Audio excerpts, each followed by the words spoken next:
E eu quero dizer, não sobre a greve em si, mas eu quero extrair lições da greve. E gostaria de chamar a atenção de todos para alguns problemas que nós vamos começar a vivenciar daqui para frente, a partir do momento em que o povo começou a perceber que ele verdadeiramente é o detentor do poder.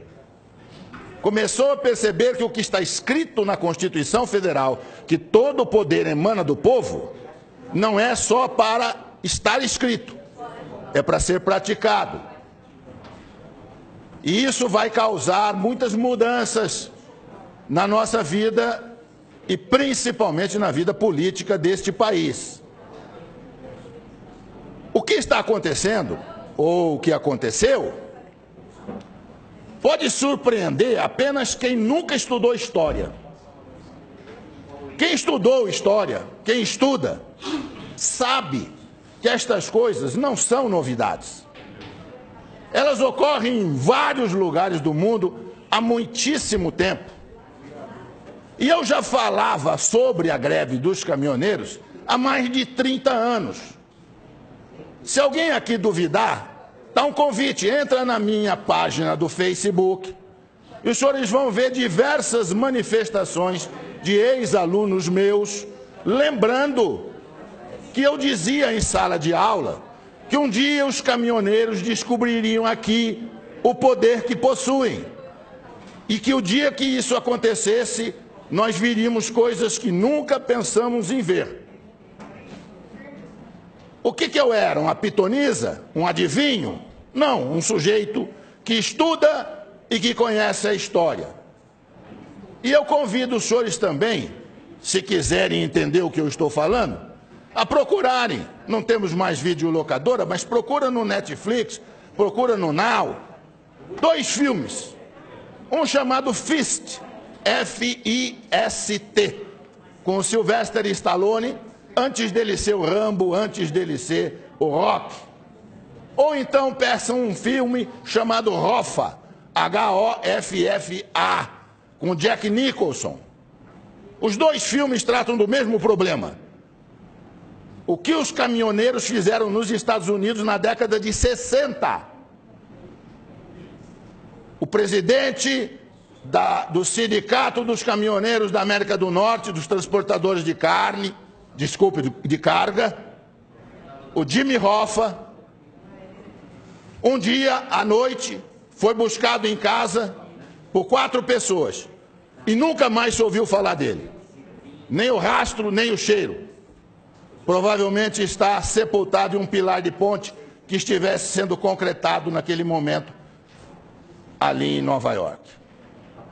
E lá nos Estados Unidos inteiro dizem que foi o Kennedy quem mandou matá-lo, porque não aguentava mais o que os caminhoneiros estavam fazendo com o governo americano. Assistam o filme. Tem 50 anos esse filme. E eu já dizia para os meus alunos, então, o dia que os caminhoneiros do Brasil descobrirem isso. E os caminhoneiros do Brasil não tinham organização que os americanos tinham, porque isso foi possível graças ao rádio PX que eles tinham em cada caminhão. Cada caminhão tinha um rádio PX, num determinado momento houve um comando e eles simplesmente pararam os Estados Unidos. Nós não tínhamos rádio PX, mas de repente descobrimos que temos uma coisa que funciona quase tão bem ou melhor, chamado WhatsApp. Os senhores não fazem ideia do que o WhatsApp vai fazer daqui para frente.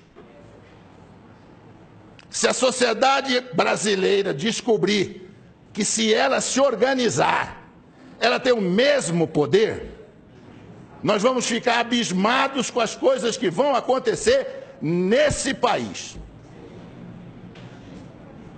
Eu estava nos Estados Unidos em 1976, estudando, e eu frequentava um supermercado que ficava pertinho do apartamento onde eu morava. E lá eu comprava café brasileiro, café cacique. Pois um dia eu cheguei no supermercado, havia uma placa na prateleira onde estava o café, cheio de latinha de café cacique, e a placa dizia assim: não compre café brasileiro. E eu fiquei surpreso, eu falei, se o proprietário não quer vender café brasileiro, é só tirar da prateleira. E aí eu fiquei sabendo que era uma entidade de organização civil de defesa dos trabalhadores da indústria de calçado dos Estados Unidos, de calçado, que tinham colocado aqueles cartazes em todos os supermercados nos Estados Unidos. E aí procurei saber junto ao meu professor na escola o que estava acontecendo, e ele disse: o sapato brasileiro está entrando nos Estados Unidos a um preço muito baixo e está tirando emprego dos trabalhadores americanos. E nós suspeitamos que é o governo brasileiro que está isentando de impostos os calçados. Por isso que eles estão chegando aqui a esse preço aviltante. E o sapato é melhor do que o nosso, veio demais, e nós estamos perdendo emprego. Então, o que nós vamos fazer? Boicotar os sapatos? Não, inteligentemente, boicotar o principal produto de exportação do Brasil, que era o café. E puseram a tabuleta: não compre café brasileiro. Aí perguntei ao professor: mas por que o dono do supermercado deixa colocar no supermercado dele um cartaz desse que prejudica ele? Ele disse: porque se ele não deixar, eles vão boicotar o supermercado inteiro. Inteiro. Eles vão ficar na porta do supermercado com placas avisando que ali tem gente contra os interesses dos trabalhadores americanos. Isso chama-se organização da sociedade civil. A Coca-Cola mudou nos Estados Unidos a fórmula da Coca-Cola, botando um pouco mais de açúcar na fórmula. Surgiu uma coisa que ninguém sabia que existia: a Sociedade Americana dos Bebedores de Coca-Cola sabor tradicional. E boicotaram a Coca-Cola, que foi obrigada a recuar e voltar a fabricar Coca-Cola na fórmula antiga. Isso chama-se organização da sociedade civil. A hora que nós descobrimos isso aqui no Brasil, nós vamos ver o que vai acontecer aqui. Se nós tivéssemos aqui, ao invés de presidencialismo, parlamentarismo, o senhor sabe o que teria acontecido essa semana que passou? Tinha caído o governo. Na Itália, o primeiro-ministro foi escolhido há uma semana, já caiu. O governo cai no momento em que não tem o apoio do povo. A hora que o povo vai para a rua e o povo reivindica, e como os caminhoneiros fizeram sabiamente, sem violar a lei, os caminhoneiros não violaram a lei. Eles têm todo o direito de não transitar. As estradas estavam abertas, eles estavam parando em áreas privadas, não interditaram coisa nenhuma. E mostraram o poder de obrigar o governo a ceder em tudo.